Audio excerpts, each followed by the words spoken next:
باب نماز استسقاء کا بیان۔ سیدنا عبداللہ بن زید بن عاصم مازنی رضی اللہ عنہ بیان کرتے ہیں کہ نبی صلی اللہ علیہ وسلم بارش کی دعا مانگنے کے لیے باہر نکلے اور قبلہ رخ ہو کر دعا کی اور اپنی چادر کو الٹایا، پھر 2 رکعت نماز پڑھی اور ان میں بلند آواز سے قرات فرمائی۔ ایک روایت میں یہ الفاظ ہے، نماز گاہ کی طرف نکلے۔ حدیث نمبر 152۔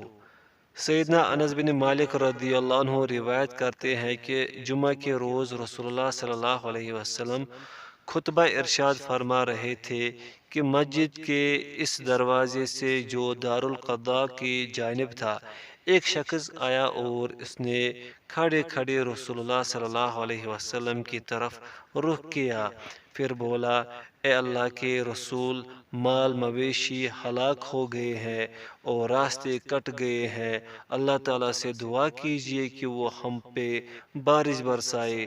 راوی کہتا ہے، رسول اللہ صلی اللہ علیہ وسلم نے اپنے ہاتھ اٹھائے، پھر فرمایا، اے اللہ ہم پہ بارش نازل فرما، اے اللہ ہم پہ بارش نازل فرما، اے اللہ ہم پہ بارش نازل فرما۔ انس رضی اللہ عنہ کہتے ہیں، اللہ کی قسم ہم آسمان میں نہ تو کوئی بادل دیکھ رہے تھے اور نہ ہی بادل کا کوئی ہلکا سا بھی ٹکڑا، اور ہمارے اور جبل صلع کے درمیان کوئی گھر اور مکان بھی نہیں تھا کہ یکایک پیچھے سے ڈھال جیسا بادل طلوع ہوا، جب وہ آسمان کے درمیان میں آیا تو پھیل گیا، پھر وہ برسنے لگا۔ راوی کہتے ہیں، اللہ کی قسم ہم نے ہفتہ بھر سورج ہی نہیں دیکھا۔ آئندہ جمعے رسول اللہ صلی اللہ علیہ وسلم کھڑے خطبہ ارشاد فرما رہے تھے کہ اسی دروازے سے ایک آدمی داخل ہوا اور رسول اللہ صلی اللہ علیہ وسلم کی طرف رخ کیے کھڑا ہو کر کہنے لگا، اے اللہ کے رسول، اموال تباہ ہو گئے ہیں اور راستے کٹ چکے ہیں، اللہ سے دعا فرمائے کہ وہ ہم سے بارش روک لے۔ راوی کہتے ہیں کہ رسول اللہ صلی اللہ علیہ وسلم نے اپنے ہاتھ اٹھائے، پھر فرمایا، اے اللہ ہمارے ارد گرد برسا اور ہم پہ نہ برسا، اے اللہ ٹیلوں پر، پہاڑوں پر، وادیوں کے درمیان اور درختوں کے اگنے کی جگہوں پر بارش برسا۔ راوی کہتے ہیں کہ بادل چھٹ گئے اور ہم باہر نکلے تو دھوپ میں چل رہے تھے۔ شریک کہتے ہیں کہ میں نے انس بن مالک رضی اللہ عنہ سے پوچھا، کیا وہ دوسری بار آنے والا شخص پہلے والا ہی تھا؟ انہوں نے کہا، میں نہیں جانتا کہ آیا وہ پہلے والا شخص ہی تھا یا کوئی اور تھا۔ باب نماز خوف کا بیان۔ حدیث نمبر 153۔ سیدنا عبداللہ بن عمر بن خطاب رضی اللہ عنہما بیان کرتے ہیں کہ رسول اللہ صلی اللہ علیہ وسلم نے ایک دن ہمیں نماز خوف پڑھائی تو ایک گروہ آپ صلی اللہ علیہ وسلم کے ساتھ کھڑا ہو گیا اور ایک گروہ دشمن کے مقابلے میں جا کھڑا ہوا۔ آپ صلی اللہ علیہ وسلم نے ان لوگوں کو جو آپ کے ساتھ تھے 1 رکعت پڑھائی، پھر وہ چلے گئے اور دوسرے آ گئے۔ آپ صلی اللہ علیہ وسلم نے انہیں بھی 1 رکعت پڑھائی اور دونوں گروہوں نے اپنی اپنی ایک رکعت پوری کی۔ حدیث نمبر 154۔ یزید بن رومان صالح بن خوات بن جبیر سے اور وہ اس شخص سے روایت کرتے ہیں جس نے غزوہ ذات الرقاع کے دن رسول اللہ صلی اللہ علیہ وسلم کے ساتھ نماز خوف ادا کی کہ ایک جماعت نے آپ صلی اللہ علیہ وسلم کے ساتھ صف بنائی اور ایک جماعت دشمن کے سامنے جا کھڑی ہوئی۔ آپ صلی اللہ علیہ وسلم نے ان لوگوں کو جو آپ کے ساتھ تھے 1 رکعت پڑھائی، پھر آپ کھڑے رہے اور انہوں نے اپنی اپنی نماز پوری کی۔ پھر وہ فارغ ہو کر دشمن کے سامنے جا کھڑے ہوئے اور دوسری جماعت آ گئی۔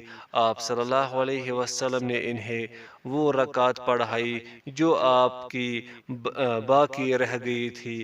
پھر آپ صلی اللہ علیہ وسلم بیٹھے رہے اور انہوں نے اپنی اپنی نماز پوری کی۔ پھر آپ نے ان کے ساتھ سلام پھیرا۔ حدیث نمبر 155۔ سیدنا جابر بن عبداللہ رضی اللہ عنہما بیان کرتے ہیں کہ میں نے رسول اللہ صلی اللہ علیہ وسلم کے ساتھ نماز خوف میں شرکت کی تو ہم نے رسول اللہ صلی اللہ علیہ وسلم کے پیچھے 2 صفیں بنائے۔ دشمن ہماری اور قبلہ کے درمیان تھا۔ نبی صلی اللہ علیہ وسلم نے اللہ اکبر کہا تو ہم سب نے بھی اللہ اکبر کہا، یعنی نماز شروع کر لی۔ پھر آپ صلی اللہ علیہ وسلم نے رکوع فرمایا اور ہم سب نے رکوع کیا۔ پھر آپ صلی اللہ علیہ وسلم نے رکوع سے سر اٹھایا تو ہم نے بھی اٹھا لیا۔ پھر آپ صلی اللہ علیہ وسلم اور آپ کے ساتھ والی صف سجدے میں گر گئی اور پچھلی صف دشمن کے مقابلے میں کھڑی رہی۔ جب نبی صلی اللہ علیہ وسلم نے سجدے پورے کر لیے اور آپ کے ساتھ والی صف کے لوگ کھڑے ہو گئے تو پچھلی صف سجدے میں چلی گئی اور پہلی صف والے کھڑے رہے۔ پھر پچھلی صف آگے آ گئی اور آگے والی صف پیچھے چلی گئی۔ پھر نبی صلی اللہ علیہ وسلم نے رکوع فرمایا تو ہم نے بھی رکوع کیا۔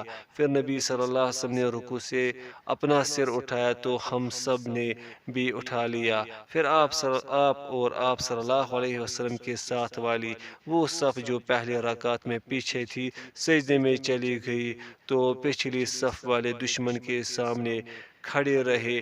پھر جب نبی صلی اللہ علیہ وسلم اور آپ صلی اللہ علیہ وسلم کے ساتھ والے صف نے سجدے مکمل کیے تو پچھلی صف سجدے میں چلی گئی تو انہوں نے بھی سجدے کیے۔ پھر آپ صلی اللہ علیہ وسلم اور ہم سب نے اکٹھے سلام پھیرا۔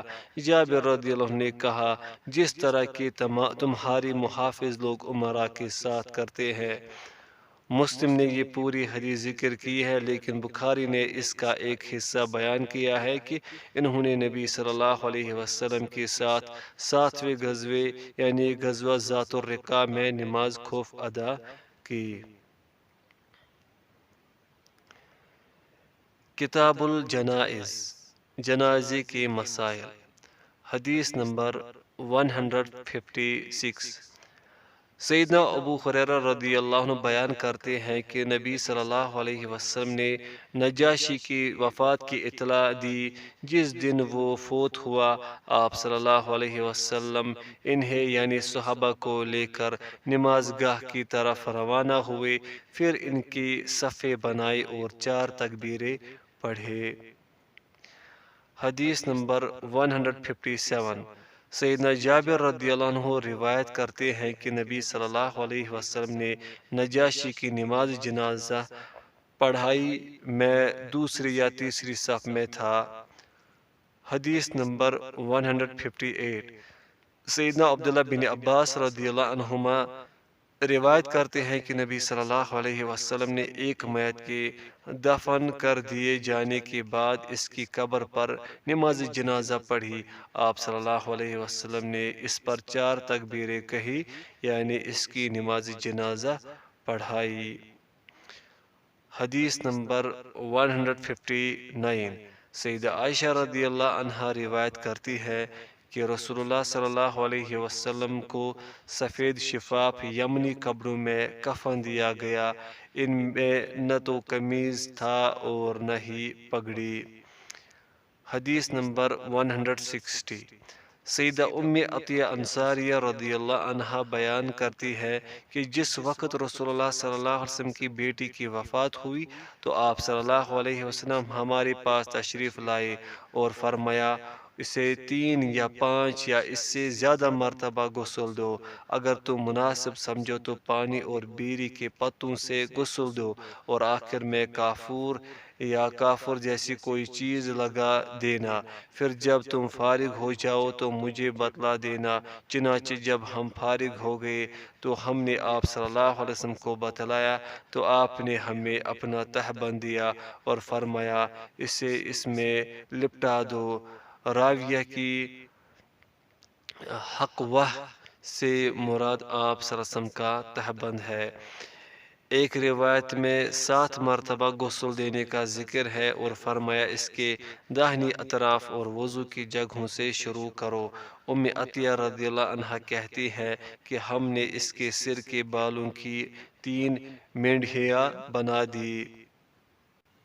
حدیث نمبر 161۔ سیدنا عبداللہ بن عباس رضی اللہ عنہما بیان کرتے ہیں کہ ایک آدمی وقوف عرفہ کے دوران اچانک اپنی سواری سے گرا تو اس کی گردن ٹوٹ گئی، یا کہا کہ اس کی سواری نے اس کی گردن توڑ دی، تو رسول اللہ صلی اللہ علیہ وسلم نے فرمایا اس کو پانی اور بیری کے پتوں سے نہلاؤ اور اسے 2 کپڑوں میں کفن دو، نہ تو اسے خوشبو لگانا اور نہ ہی اس کا سر ڈھانکنا، کیونکہ یہ روز قیامت تلبیہ کہتا ہوا ہی اٹھایا جائے گا۔ حدیث نمبر 162۔ سیدہ عطیہ انصاریہ رضی اللہ عنہا بیان کرتی ہے کہ ہمیں جنازوں کے پیچھے جانے سے منع تو کیا گیا لیکن ہم پر سختی نہیں کی گئی۔ حدیث نمبر 163۔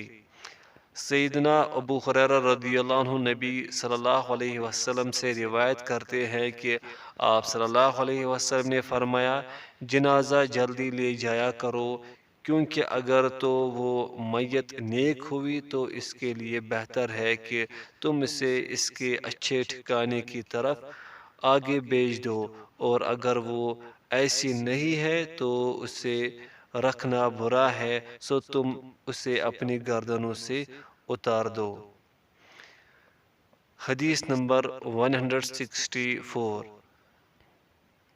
سمرہ بن جندب رضی اللہ عنہ بیان کرتے ہیں کہ میں نے نبی صلی اللہ علیہ وسلم کے پیچھے ایک عورت کی نماز جنازہ پڑھی جو اپنے نفاس میں فوت ہوئی تھی، تو آپ صلی اللہ علیہ وسلم اس کے درمیان میں کھڑے ہوئے۔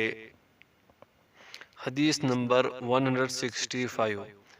سیدنا ابو موسیٰ عبداللہ بن قیس رضی اللہ عنہ روایت کرتے ہیں کہ رسول اللہ صلی اللہ علیہ وسلم نے چیخنے چلانے والی، بال نوچنے والی اور گریبان پھاڑنے والی سے برات کا اظہار فرمایا۔ مصنف فرماتے ہیں کہ الصالقہ سے مراد وہ عورت ہے جو بوقت مصیبت بلند آواز سے چیختی اور چلاتی ہے۔ حدیث نمبر 166۔ سیدہ عائشہ رضی اللہ عنہ بیان کرتی ہے کہ جب نبی صلی اللہ علیہ وسلم بیمار ہوئے تو آپ کی بیویوں میں سے کسی نے اس گرجے کا ذکر کیا جو انہوں نے حبشہ کی سرزمین میں دیکھا تھا، جسے ماریا کہا جاتا تھا۔ سلمہ رضی اللہ عنہا اور حبیبہ رضی اللہ عنہا حبشہ گئی تھی تو وہ اس گرجے کی حسن بناوٹ اور اس میں لگی تصویروں کا ذکر کرنے لگے، تو آپ صلی اللہ علیہ وسلم نے اپنا سر مبارک اٹھایا اور فرمایا یہ وہ لوگ ہیں کہ جب ان میں کوئی نیک شخص فوت ہو جاتا تو یہ اس کی قبر پر مسجد بنا لیتے، پھر اس میں یہ تصویریں بنا دیتے۔ اللہ تعالیٰ کی ہاں مخلوق میں سے یہ بدترین لوگ ہیں۔ حدیث نمبر 167۔ سیدہ عائشہ رضی اللہ عنہا بیان کرتی ہے کہ رسول اللہ صلی اللہ علیہ وسلم نے اپنی اس مرض میں جس سے آپ صلی اللہ علیہ وسلم اٹھ نہ سکے یعنی مرض الموت میں فرمایا یہود و نصارہ پر اللہ کی لعنت ہو کہ انہوں نے اپنے نبیوں کی قبروں کو سجدگاہ بنا لیا۔ عائشہ رضی اللہ عنہا فرماتی ہیں کہ اگر آپ صلی اللہ علیہ وسلم کی قبر کو سجدگاہ بنا لیے جانے کا خدشہ نہ ہوتا تو آپ صلی اللہ علیہ وسلم کی قبر مبارک کھلی جگہ پہ بنائی جاتی۔ حدیث نمبر 168۔ سیدنا عبداللہ بن مسعود رضی اللہ عنہ نبی صلی اللہ علیہ وسلم سے روایت کرتے ہیں کہ آپ صلی اللہ علیہ وسلم نے فرمایا، وہ ہم میں سے نہیں ہے جو رخسار پیٹے، گریبان پھاڑے اور جاہلیت کی بول بولے۔ حدیث نمبر 169۔ سیدنا ابو ہریرہ رضی اللہ عنہ بیان کرتے ہیں کہ رسول اللہ صلی اللہ علیہ وسلم نے فرمایا، جو شخص جنازے میں حاضر ہو یہاں تک کہ اس کی نماز جنازہ ادا کر دی جائے تو اس کے لیے ایک قیرات ہے، اور جو اس میں حاضر ہو حتیٰ کہ اسے دفنا دیا جائے تو اس کے لیے 2 قیرات ہے۔ کہا گیا 2 قیرات سے کیا مراد ہے؟ آپ صلی اللہ علیہ وسلم نے فرمایا، 2 بڑے پہاڑوں کی مثل۔ مسلم میں ہے، ان دونوں میں سے چھوٹا پہاڑ احد کی مثل ہے۔ کتاب الزکوٰۃ، زکوٰۃ کے مسائل۔ حدیث نمبر 170۔ عبداللہ بن عباس رضی اللہ عنہما بیان کرتے ہیں کہ رسول اللہ صلی اللہ علیہ وسلم نے جب معاذ بن جبل رضی اللہ عنہ کو یمن کی طرف بھیجا تو ان سے فرمایا، یقیناً تو ایسے لوگوں کے پاس جا رہا ہے جو اہل کتاب ہیں، لہذا جب تو ان کے پاس جائے تو انہیں اس بات کی دعوت دینا کہ وہ یہ گواہی دے کہ اللہ کے سوا کوئی معبود نہیں ہے اور بلا شبہ محمد صلی اللہ علیہ وسلم اللہ کے رسول ہے۔ سو اگر وہ تیری یہ بات مان لے تو انہیں بتلانا کہ اللہ تعالیٰ نے ان پر ہر روز و شب میں 5 نمازیں فرض کی ہے۔ پھر اگر وہ اس بات میں بھی تیری اطاعت کرے تو پھر انہیں بتلانا کہ اللہ تعالیٰ نے ان پر زکوٰۃ فرض کی ہے، جو ان کے مالدار لوگوں سے وصول کی جائے گی اور ان کے غریب لوگوں کو دے دی جائے گی۔ پھر اگر وہ تیری اس بات کو بھی قبول کر لیتے ہیں تو ان کے عمدہ مالوں سے خود کو بچانا اور مظلوم کی بد دعا سے بچنا، کیونکہ اس کے اور اللہ تعالیٰ کے درمیان کوئی پردہ نہیں ہوتا۔ حدیث نمبر 171۔ سیدنا ابو سعید خدری رضی اللہ عنہ بیان کرتے ہیں کہ رسول اللہ صلی اللہ علیہ وسلم نے فرمایا، جو بھی مال 5 اوقیہ سے کم ہو اس میں زکوٰۃ نہیں ہے، نہ اس چیز میں زکوٰۃ ہے جو 5 زود سے کم ہو، اور نہ ہی اس میں زکوٰۃ ہے جو 5 وسق سے کم ہو۔ حدیث نمبر 172۔ سیدنا ابو ہریرہ رضی اللہ عنہ سے مروی ہے کہ رسول اللہ صلی اللہ علیہ وسلم نے فرمایا، مسلمان پر نہ اس کے غلام میں اور نہ اس کے گھوڑے میں زکوٰۃ ہے۔ حدیث نمبر 173۔ سیدنا ابو ہریرہ رضی اللہ عنہ سے روایت ہے کہ رسول اللہ صلی اللہ علیہ وسلم نے فرمایا، جانوروں کے نقصان کر دینے میں کوئی جرمانہ نہیں ہے، کنویں میں کوئی گر کے مر جائے تو کوئی بدلہ نہیں ہے، کان کھودتے کوئی مر جائے تو اس میں کوئی دیت نہیں ہے، اور مدفون خزانے میں 5واں حصہ ہے۔ مصنف کہتے ہیں کہ جبار سے مراد یہ ہے کہ وہ ضائع ہے، یعنی اس میں کوئی دیت نہیں ہے، اور الاجماع سے مراد چوپائے اور جانور ہے۔ حدیث نمبر 174۔ سیدنا ابو ہریرہ رضی اللہ عنہ بیان کرتے ہیں کہ نبی صلی اللہ علیہ وسلم نے عمر رضی اللہ عنہ کو زکوٰۃ وصول کرنے کے لیے بھیجا تو آپ صلی اللہ علیہ وسلم کو بتایا گیا کہ ابن جمیل، خالد بن ولید اور رسول اللہ صلی اللہ علیہ وسلم کے چاچا عباس رضی اللہ عنہ نے زکوٰۃ نہیں دی۔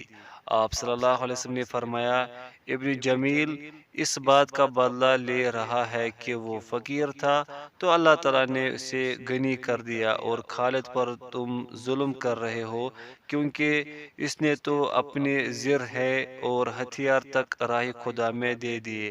رہے عباس تو ان کی زکوٰۃ اور اسی کی مثل، یعنی جتنی زکوٰۃ ہے اتنا ہی اور مال میرے ذمہ ہے۔ پھر آپ صلی اللہ علیہ وسلم نے فرمایا، اے عمر، کیا تم جانتے نہیں ہو کہ آدمی کا چچا اس کے باپ کے برابر ہوتا ہے؟ حدیث نمبر 175۔ عبداللہ بن زید بن عاصم بیان کرتے ہیں کہ جب حنین کے دن اللہ تعالیٰ نے اپنے رسول کو یہودیوں کے مال سے عطا کیا تو آپ صلی اللہ علیہ وسلم لوگوں میں تقسیم کرنے لگے۔ آپ صلی اللہ علیہ وسلم نے ان لوگوں کو دیا جن کی تالیف قلب مقصود تھی، اور آپ صلی اللہ علیہ وسلم نے انصار کو کچھ نہ دیا تو وہ ایسے لگ رہے تھے کہ جیسے وہ اپنے دل میں کچھ محسوس کر رہے ہیں کہ انہیں وہ کچھ نہیں ملا جو لوگوں کو ملا ہے۔ آپ صلی اللہ علیہ وسلم نے انہیں خطبہ دیا اور فرمایا، اے انصار کی جماعت، کیا میں نے تمہیں گمراہی کی حالت میں نہیں پایا؟ پھر اللہ تعالیٰ نے تمہیں میرے ذریعے ہدایت بخشی، کیا تم تفرقہ بازی میں نہیں پڑے ہوئے تھے؟ پھر اللہ تعالیٰ نے میری وجہ سے تم میں الفت پیدا کر دی، اور کیا تم فقیر نہیں تھے کہ اللہ تعالیٰ نے میری بدولت تمہیں غنی کر دیا؟ آپ صلی اللہ علیہ وسلم نے سب کچھ کہہ ڈالا۔ انہوں نے جواب میں یہی کہا، اللہ اور اس کے رسول کا بہت بڑا احسان ہے۔ آپ صلی اللہ علیہ وسلم نے فرمایا، تمہیں کیا مانع ہے کہ تم اللہ کے رسول صلی اللہ علیہ وسلم کو جواب نہیں دے رہے؟ انہوں نے کہا، اللہ و رسولہ کا بے پناہ احسان ہے۔ آپ صلی اللہ علیہ وسلم نے فرمایا، اگر تم چاہو تو کہہ سکتے ہو کہ آپ بھی تو ایسی ویسی حالت میں آئے تھے۔ کیا تم اس بات سے خوش نہیں ہو کہ لوگ تو بکریاں اور اونٹ لے کر جائے اور تم اپنے گھروں میں جاتے ہوئے اللہ کا رسول لے جاؤ؟ اگر ہجرت نہ ہوتی تو میں انصار ہی کا ایک فرد ہوتا۔ اگر لوگ کسی اور وادی یا گھاٹی میں چلے تو میں انصار کی وادی اور گھاٹی میں چلوں گا۔ انصار شعار ہے اور لوگ دثار ہے۔ یقیناً میرے بعد تمہارا پالا خود غرض لوگوں سے پڑے گا، سو تم صبر کرنا یہاں تک کہ حوض پر مجھ سے ملاقات کرو۔ باب صدقہ فطر کا بیان۔ حدیث نمبر 176۔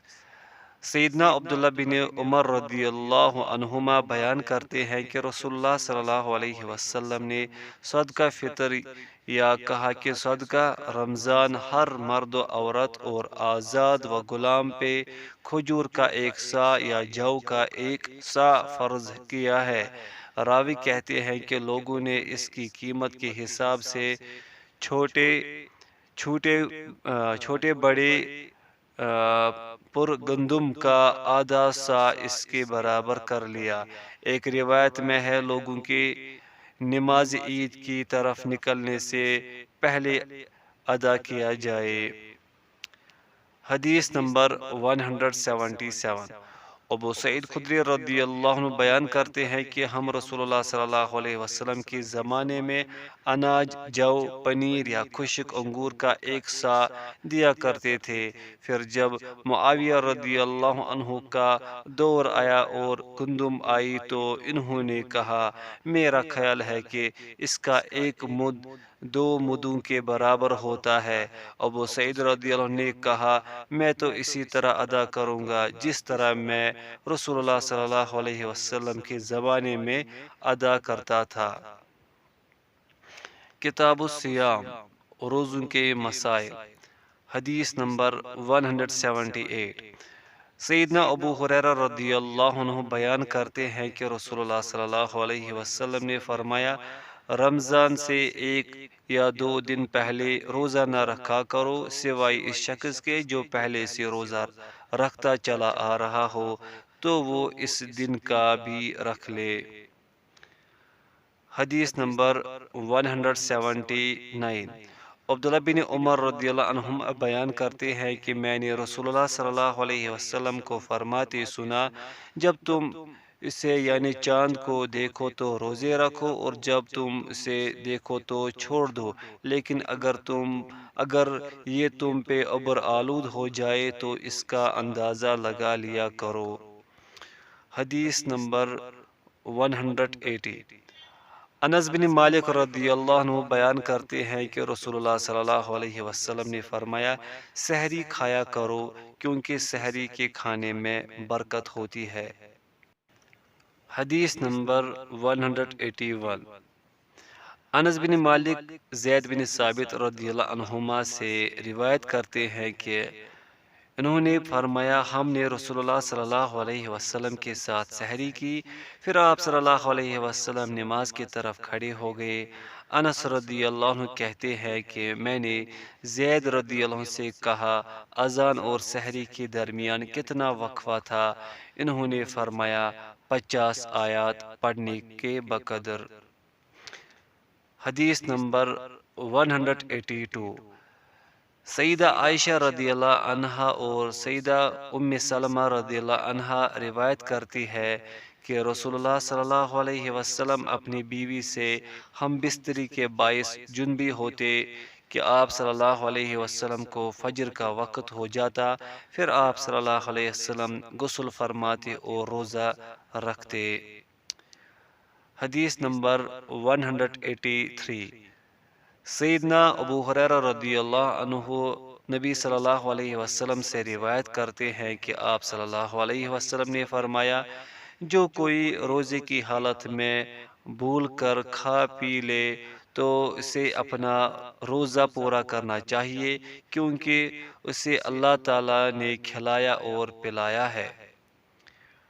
حدیث نمبر 184۔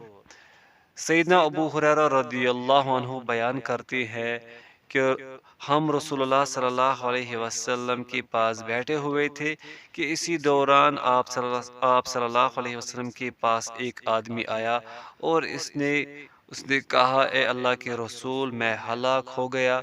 آپ صلی اللہ علیہ وسلم نے فرمایا، کس چیز نے تمہیں ہلاک کر دیا؟ اس نے کہا، میں روزے کی حالت میں اپنی بیوی سے جمع کر بیٹھا ہوں۔ ایک روایت میں ہے، میں رمضان میں اپنی بیوی کے پاس چلا گیا ہوں تو رسول اللہ صلی اللہ علیہ وسلم نے فرمایا، کیا تو کوئی گردن یعنی غلام آزاد کرنے کی حیثیت رکھتا ہے؟ اس نے کہا، نہیں۔ آپ صلی اللہ علیہ وسلم نے فرمایا، کیا تو مسلسل 2 ماہ کے روزے رکھنے کی استطاعت رکھتا ہے؟ اس نے کہا، نہیں۔ آپ صلی اللہ علیہ وسلم نے فرمایا، کیا تو 60 مسکینوں کے کھانے کی گنجائش پاتا ہے؟ اس نے کہا، نہیں۔ راوی کہتے ہیں کہ نبی صلی اللہ علیہ وسلم کچھ دیر ٹھہرے تو اسی دوران کہ ہم لوگ وہی موجود تھے، نبی صلی اللہ علیہ وسلم کے پاس کھجوروں کا ایک ٹوکرا لایا گیا۔ وہ ٹوکرا کھجوروں کے پتوں سے بنا ہوا تھا۔ آپ صلی اللہ علیہ وسلم نے فرمایا، سائل کہاں ہے؟ اس نے کہا، میں یہاں ہوں۔ آپ صلی اللہ علیہ وسلم نے فرمایا، یہ پکڑ اور اسے صدقہ کر دے۔ اس آدمی نے کہا، اے اللہ کے رسول، کیا اپنے سے بھی زیادہ غریب پر؟ اللہ کی قسم، ان 2 سیاہ پتھروں والی زمینوں، اس کی مراد 2 پہاڑ تھے، کے درمیان میرے گھر والوں سے بڑھ کر کسی کے گھر والے غریب نہیں ہے۔ رسول اللہ صلی اللہ علیہ وسلم اس قدر ہنسے کہ آپ کے دندان مبارک ظاہر ہو گئے۔ پھر آپ صلی اللہ علیہ وسلم نے فرمایا، اسے اپنے گھر والوں ہی کو کھلا دے۔ باب سفر میں روزہ رکھنے کا بیان۔ حدیث نمبر 185۔ سیدہ عائشہ رضی اللہ تعالی عنہا روایت کرتی ہے کہ حمزہ بن عمر اسلمی رضی اللہ عنہ کثرت سے روزے رکھنے والے شخص تھے۔ انہوں نے نبی صلی اللہ علیہ وسلم سے کہا، کیا میں سفر میں روزہ رکھ لیا کروں؟ تو آپ صلی اللہ علیہ وسلم نے فرمایا، اگر تو چاہے تو روزہ رکھ لیا کر اور اگر چاہے تو چھوڑ دیا کر۔ حدیث نمبر 186۔ سیدنا انس بن مالک رضی اللہ عنہ بیان کرتے ہیں کہ ہم نبی صلی اللہ علیہ وسلم کے ساتھ سفر کیا کرتے تھے تو نہ کوئی روزے دار کسی روزہ نہ رکھنے والے پر عیب لگاتا اور نہ کوئی روزہ نہ رکھنے والا کسی روزے دار پر عیب لگاتا۔ حدیث نمبر 187۔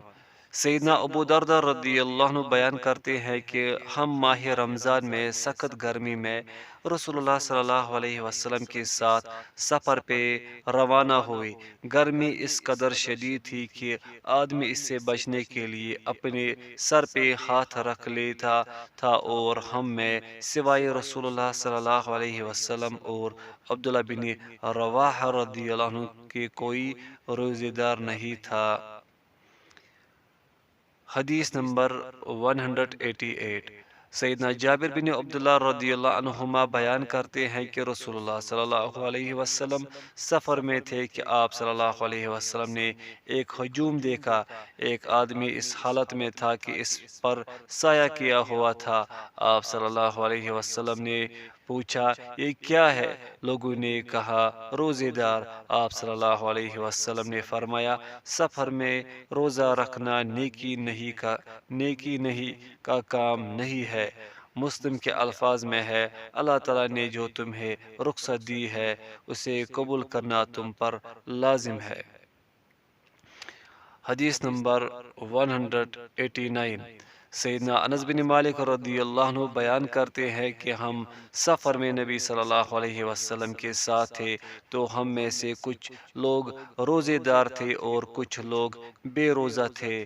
ہم نے سخت گرمی کے وقت ایک مقام پہ پڑاؤ کیا، تو ہم میں سے سب سے زیادہ سائے والا وہ شخص تھا جس کے پاس چادر تھی، اور بہت سے ایسے تھے جو اپنے ہاتھ سے سایہ کر کے سورج سے بچ رہے تھے۔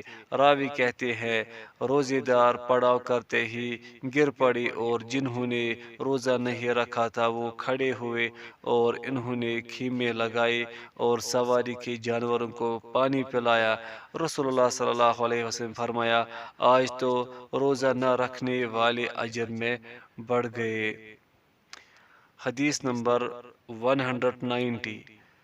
سیدہ عائشہ رضی اللہ عنہ بیان کرتی ہے کہ میرے ذمہ رمضان کے کچھ روزے ہوا کرتے تھے، تو میں شعبان کے سوا کسی مہینے میں ان کی قضائی نہ دے پاتی تھی۔ حدیث نمبر 191۔ سیدہ عائشہ رضی اللہ عنہ سے مروی ہے کہ رسول اللہ صلی اللہ علیہ وسلم نے فرمایا، جو شخص اس حال میں فوت ہو جائے کہ اس کے ذمے روزے ہو تو اس کی طرف سے اس کا ولی روزے رکھے۔ اسے امام ابو داود رحمہ اللہ نے بھی بیان کیا ہے، اور انہوں نے کہا یہ حکم نظر کے روزوں کے بارے میں ہے، اور یہی احمد بن حنبل رحمہ اللہ کا قول ہے۔ حدیث نمبر 192۔ سیدنا عبداللہ بن عباس رضی اللہ عنہما بیان کرتے ہیں کہ ایک آدمی نبی صلی اللہ علیہ وسلم کے پاس آیا اور اس نے کہا، اے اللہ کے رسول، میری ماں فوت ہو گئی ہے اور اس کے ذمے 1 ماہ کے روزے تھے، تو کیا میں اس کی طرف سے قضائی دوں؟ آپ صلی اللہ علیہ وسلم نے فرمایا، اگر تیری ماں پر قرض ہوتا تو کیا تو اس کی طرف سے ادا کرتا؟ اس نے کہا، جی ہاں۔ آپ صلی اللہ علیہ وسلم نے فرمایا، پھر اللہ کا قرض زیادہ حق رکھتا ہے کہ اسے ادا کیا جائے۔ ایک روایت میں ہے کہ ایک عورت رسول اللہ صلی اللہ علیہ وسلم کے پاس آئی اور اس نے کہا، اے اللہ کے رسول، میری ماں فوت ہو گئی ہے اور اس کے ذمے نذر کے روزے تھے، کیا میں اس کی طرف سے روزے رکھوں؟ آپ صلی اللہ علیہ وسلم نے فرمایا، کیا خیال ہے کہ اگر تیری ماں پر قرض ہوتا جسے تو نے چکانا ہوتا تو کیا تو اس کی طرف سے وہ ادا کرتی؟ اس نے کہا، جی ہاں۔ تو آپ صلی اللہ علیہ وسلم نے فرمایا، پھر اپنی ماں کی طرف سے روزے بھی رکھ۔ حدیث نمبر 193۔ سہل بن سعد ساعدی رضی اللہ عنہ سے مروی ہے کہ رسول اللہ صلی اللہ علیہ وسلم نے فرمایا، لوگ اس وقت تک ہمیشہ بھلائی میں رہیں گے جب تک وہ جلد افطاری کرتے رہیں گے۔ حدیث نمبر 194۔ سیدنا عمر بن خطاب رضی اللہ عنہ بیان کرتے ہیں کہ رسول اللہ صلی اللہ علیہ وسلم نے فرمایا، جب رات اس کی طرف سے آ جائے اور دن اس طرف کو یعنی مغرب کی طرف چلا جائے تو تب روزے دار روزہ افطار کرے۔ حدیث نمبر 195۔ سیدنا عبداللہ بن عمر رضی اللہ عنہما بیان کرتے ہیں کہ رسول اللہ صلی اللہ علیہ وسلم نے روزے ملانے سے منع فرمایا ہے۔ صحابہ رضی اللہ عنہم نے عرض کیا، آپ صلی اللہ علیہ وسلم تو ملا لیتے ہیں۔ آپ صلی اللہ علیہ وسلم نے فرمایا، میں تمہاری طرح کا تو نہیں ہوں نا، مجھے تو کھلایا اور پلایا جاتا ہے۔ اسے ابو ہریرہ، عائشہ اور انس بن مالک رضی اللہ عنہم نے بھی روایت کیا ہے۔ حدیث نمبر 196۔ مسلم میں سیدنا ابو سعید خدری رضی اللہ عنہ سے مروی ہے، تم میں سے جو بھی وصال کرنا چاہے تو اسے سحری تک ہی وصال کرنا چاہیے۔ باب افضل روزوں کا بیان۔ عبداللہ بن عمر بن عاص، یہ حدیث نمبر 197 ہے۔ عبداللہ بن عمر بن عاص رضی اللہ عنہ بیان کرتے ہیں کہ رسول اللہ صلی اللہ علیہ وسلم کو بتایا گیا کہ میں کہتا ہوں کہ جب تک میں زندہ رہوں گا تب تک دن کو روزہ رکھا کروں گا اور رات کو قیام کیا کروں گا۔ رسول اللہ صلی اللہ علیہ وسلم نے مجھ سے فرمایا، تم نے یہ کہا ہے؟ میں نے جواب دیا، میرے ماں باپ آپ پر قربان ہو، میں نے ہی کہا ہے۔ آپ صلی اللہ علیہ وسلم نے فرمایا، یقیناً تو اس کی طاقت نہیں رکھ سکتا، تو ایسے کیا کر کہ روزہ رکھ بھی لیا کر اور چھوڑ بھی دیا کر، نمازی پڑھا کر اور سو بھی لیا کر، اور ایک مہینے میں صرف 3 دن روزے رکھا کر، کیونکہ نیکی اس کے 10 گنا ملتی ہے اور یہ ساری زندگی روزے رکھنے کے برابر ہے۔ میں نے کہا، میں اس سے بھی افضل کی طاقت رکھتا ہوں۔ آپ صلی اللہ علیہ وسلم نے فرمایا، پھر 1 دن روزہ رکھا کر اور 2 دن چھوڑا کر۔ میں نے کہا، میں اس سے بھی افضل کی طاقت رکھتا ہوں۔ آپ صلی اللہ علیہ وسلم نے فرمایا، پھر 1 دن روزہ رکھا کر اور 1 دن چھوڑا کر۔ یہ داؤد علیہ السلام کے روزوں کی مثل ہے اور یہی افضل روزے ہے۔ میں نے کہا، میں اس سے بھی افضل کی طاقت رکھتا ہوں۔ آپ صلی اللہ علیہ وسلم نے فرمایا، اس سے افضل کچھ نہیں ہے۔ ایک روایت میں ہے، میرے بھائی داؤد علیہ السلام کے روزے سے اوپر کوئی روزہ نہیں ہے۔ پوری زندگی کا نصف 1 دن روزہ رکھ لے اور 1 دن چھوڑ دے۔ حدیث نمبر 198۔